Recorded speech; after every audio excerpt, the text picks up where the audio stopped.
Lo mejor que pude había soportado las 1000 injurias de Fortunato, pero cuando llegó el insulto, juré vengarme. Ustedes, que conocen también la naturaleza de mi carácter, no llegarán a suponer, no obstante, que pronunciara la menor palabra con respecto a mi propósito. A la larga, yo sería vengado. Este era ya un punto establecido definitivamente, pero la misma decisión con que lo había resuelto excluía toda idea de peligro por mi parte. No solamente tenía que castigar, sino castigar impunemente. Una injuria queda sin reparar cuando su justo castigo perjudica al vengador. Igualmente queda sin reparación cuando ésta deja de dar a entender a quien le ha agraviado que es él quien se venga. Es preciso entender bien que ni de palabra ni de obra di a Fortunato motivo para que sospechara de mi buena voluntad hacia él. Continué como de costumbre, sonriendo en su presencia, y él no podía advertir que mi sonrisa, entonces, tenía como origen en mí la de arrebatarle la vida. Aquel Fortunato tenía un punto débil, aunque en otros aspectos era un hombre digno de toda consideración, y aún de ser temido. Se enorgullecía siempre de ser un entendido en vinos. Pocos italianos tienen el verdadero talento de los catadores. En la mayoría, su entusiasmo se adapta con frecuencia a lo que el tiempo y la ocasión requieren, con objeto de dedicarse a engañar a los millonarios ingleses y austríacos. En pintura y piedras preciosas, Fortunato, como todos sus compatriotas, era un verdadero charlatán, pero en cuanto a vinos añejos, era sincero.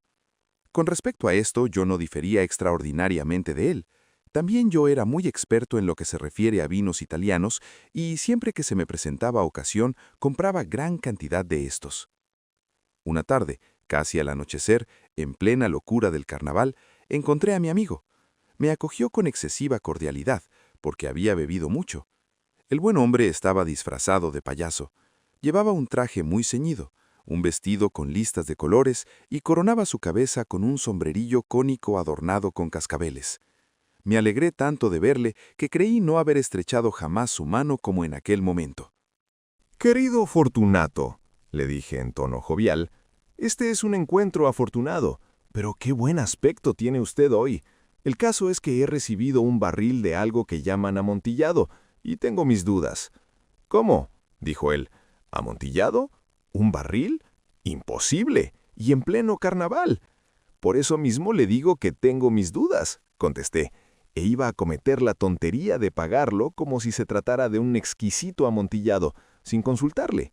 No había modo de encontrarle a usted, y temía perder la ocasión. ¿Amontillado? Tengo mis dudas. ¿Amontillado? Y he de pagarlo. ¿Amontillado? Pero como supuse que estaba usted muy ocupado, iba ahora a buscar a Luchesi. Él es un buen entendido. Él me dirá. Luchesi es incapaz de distinguir el amontillado del Jerez. Y no obstante, hay imbéciles que creen que su paladar puede competir con el de usted. Vamos, vamos allá. ¿A dónde? A sus bodegas. No, mi querido amigo, no quiero abusar de su amabilidad. Preveo que tiene usted algún compromiso. Luchesi, no tengo ningún compromiso. Vamos. No, amigo mío, aunque usted no tenga compromiso alguno, veo que tiene usted mucho frío. Las bodegas son terriblemente húmedas, están materialmente cubiertas de salitre. A pesar de todo, vamos, no importa el frío. Amontillado. Le han engañado a usted, y Luchesi no sabe distinguir el Jerez del amontillado. Diciendo esto, Fortunato me cogió del brazo. Me puse un antifaz de seda negra y, ciñéndome bien al cuerpo mi roquelaire, me dejé conducir por él hasta mi palazzo. Los criados no estaban en la casa, habían escapado para celebrar la festividad del carnaval. Ya antes les había dicho que yo no volvería hasta la mañana siguiente, dándoles órdenes concretas para que no estorbaran por la casa. Estas órdenes eran suficientes, de sobra lo sabía yo, para asegurarme la inmediata desaparición de ellos en cuanto volviera las espaldas. Cogí 2 antorchas de sus hacheros, entregué a Fortunato una de ellas y le guié, haciéndole encorvarse a través de distintos aposentos por el abovedado pasaje que conducía a la bodega. Bajé delante de él una larga y tortuosa escalera, recomendándole que adoptara precauciones al seguirme. Llegamos por fin a los últimos peldaños y nos encontramos, uno frente a otro, sobre el suelo húmedo de las catacumbas de los Montresors. El andar de mi amigo era vacilante, y los cascabeles de su gorro cónico resonaban a cada una de sus zancadas. ¿Y el barril? Preguntó. Está más allá, le contesté. Pero observe usted esos blancos festones que brillan en las paredes de la cueva. Se volvió hacia mí y me miró con sus nubladas pupilas, que destilaban las lágrimas de la embriaguez. ¿Salitre? Me preguntó, por fin. «Salitre», le contesté. «¿Hace mucho tiempo que tiene usted esa tos?» A mi pobre amigo le fue imposible contestar hasta pasados unos minutos. «No es nada», dijo por último. «Venga», le dije enérgicamente. «Volvámonos. Su salud es preciosa, amigo mío. Es usted rico, respetado, admirado, querido. Es usted feliz como yo lo he sido en otro tiempo. No debe usted malograrse. Por lo que me respecta es distinto. Volvámonos. Podría usted enfermarse y no quiero cargar con esa responsabilidad. Además, cerca de aquí vive Lucchesi». «Basta», me dijo. «Esta tos carece de importancia. No me matará. No me moriré de tos». «¿Verdad? ¿Verdad?», le contesté.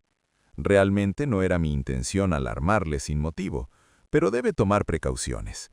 Un trago de este Medoc le defenderá de la humedad. Y diciendo esto, rompí el cuello de una botella que se hallaba en una larga fila de otras análogas, tumbadas en el húmedo suelo. «Beba», le dije, ofreciéndole el vino. Llevóse la botella a los labios mirándome de soslayo. Hizo una pausa y me saludó con familiaridad. Los cascabeles sonaron. «Bebo», dijo, «a la salud de los enterrados que descansan en torno nuestro.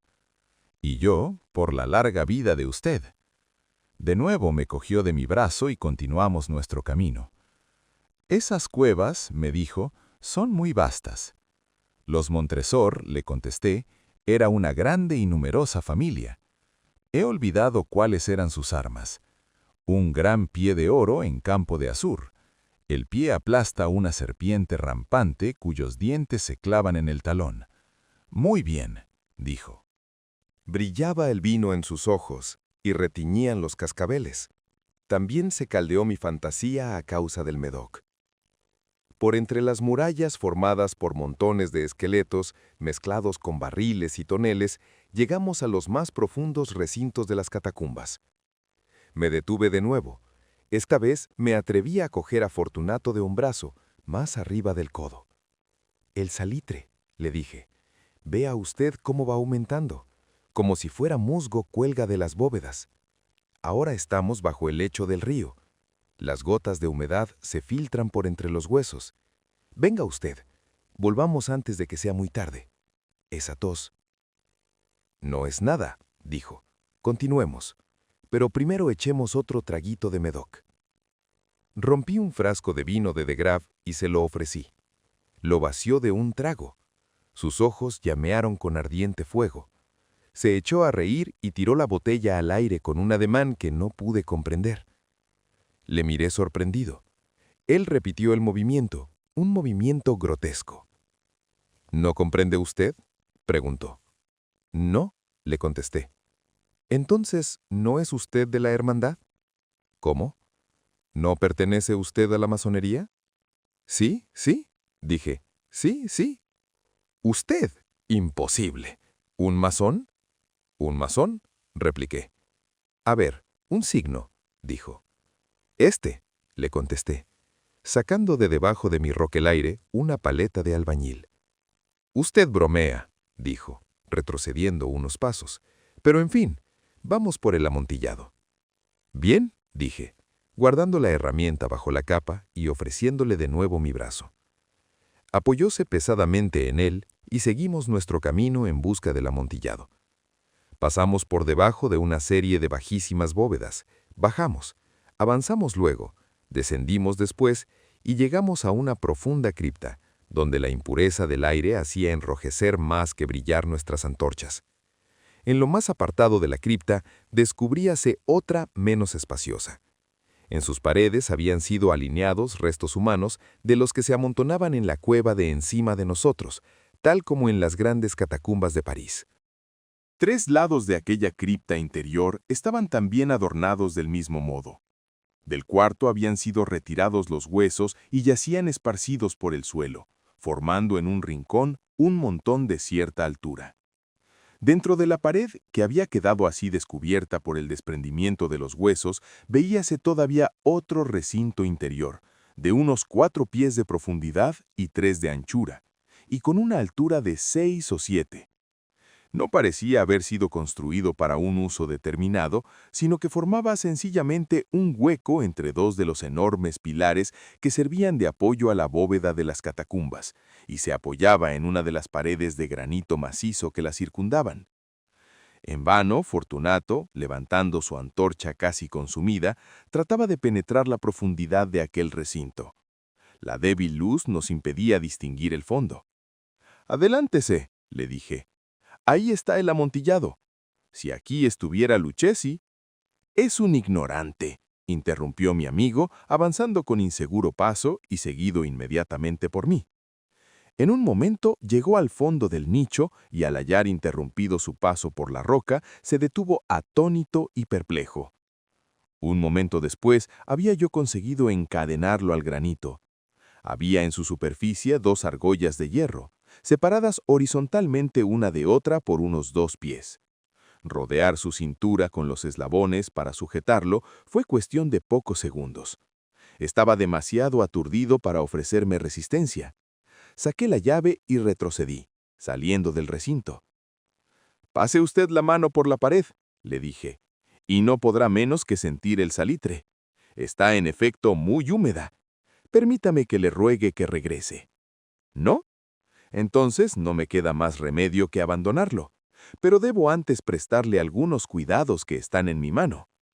«¡El amontillado!», exclamó mi amigo, que no había salido aún de su asombro. «Cierto», repliqué, «el amontillado». Y diciendo estas palabras, me ataría en aquel montón de huesos a que antes he aludido. Apartándolos a un lado, no tardé en dejar al descubierto cierta cantidad de piedra de construcción y mortero. Con estos materiales y la ayuda de mi paleta, empecé activamente a tapar la entrada del nicho. Apenas había colocado al primer trozo de mi obra de albañilería cuando me di cuenta de que la embriaguez de Fortunato se había disipado en gran parte. El primer indicio que tuve de ello fue un gemido apagado que salió de la profundidad del recinto. No era ya el grito de un hombre embriagado. Se produjo luego un largo y obstinado silencio.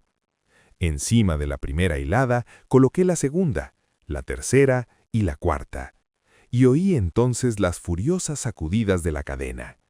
El ruido se prolongó unos minutos, durante los cuales, para deleitarme con él, interrumpí mi tarea y me senté en cuclillas sobre los huesos. Cuando se apaciguó por fin aquel rechinamiento, cogí de nuevo la paleta y acabé sin interrupción las quinta, sexta y séptima hiladas. La pared se hallaba entonces a la altura de mi pecho. De nuevo me detuve y, levantando la antorcha por encima de la obra que había ejecutado, dirigí la luz sobre la figura que se hallaba en el interior. Una serie de fuertes y agudos gritos salió de repente de la garganta del hombre encadenado, como si quisiera rechazarme con violencia hacia atrás. Durante un momento vacilé y me estremecí. Saqué mi espada y empecé a tirar estocadas por el interior del nicho, pero un momento de reflexión bastó para tranquilizarme. Puse la mano sobre la maciza pared de piedra y respiré satisfecho. Volví a acercarme a la pared y contesté entonces a los gritos de quien clamaba. Los repetí, los acompañé y los vencí en extensión y fuerza. Así lo hice, y el que gritaba acabó por callarse. Ya era medianoche, y llegaba a su término mi trabajo. Había dado fin a la octava, novena y décima hiladas. Había terminado casi la totalidad de la oncena, y quedaba tan solo una piedra que colocar y revocar. Tenía que luchar con su peso. Solo parcialmente se colocaba en la posición necesaria, pero entonces salió del nicho una risa ahogada que me puso los pelos de punta. Se emitía con una voz tan triste que con dificultad la identifiqué con la del noble Fortunato. La voz decía: «¡Ja, ja, ja, ja, ja!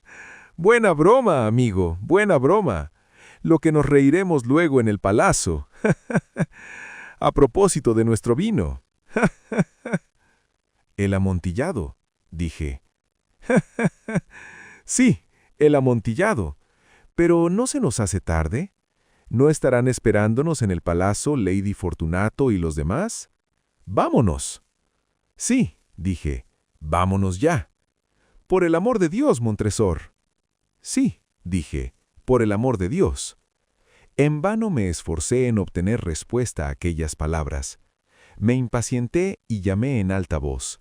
¡Fortunato! No hubo respuesta y volví a llamar. ¡Fortunato! Tampoco me contestaron. Introduje una antorcha por el orificio que quedaba y la dejé caer en el interior. Me contestó solo un cascabeleo. Sentía una presión en el corazón, sin duda causada por la humedad de las catacumbas. Me apresuré a terminar mi trabajo. Con muchos esfuerzos coloqué en su sitio la última piedra y la cubrí con argamasa. Volví a levantar la antigua muralla de huesos contra la nueva pared. Durante medio siglo nadie los ha tocado. En pace requiescat. Gracias por escuchar El barril de amontillado de Edgar Allan Poe. Si este audiolibro fue de tu agrado, no te olvides de presionar el botón de like en el video y suscríbete al Club del Vocablo para escuchar más literatura universal. Haz clic en el recuadro para ir al siguiente audiolibro.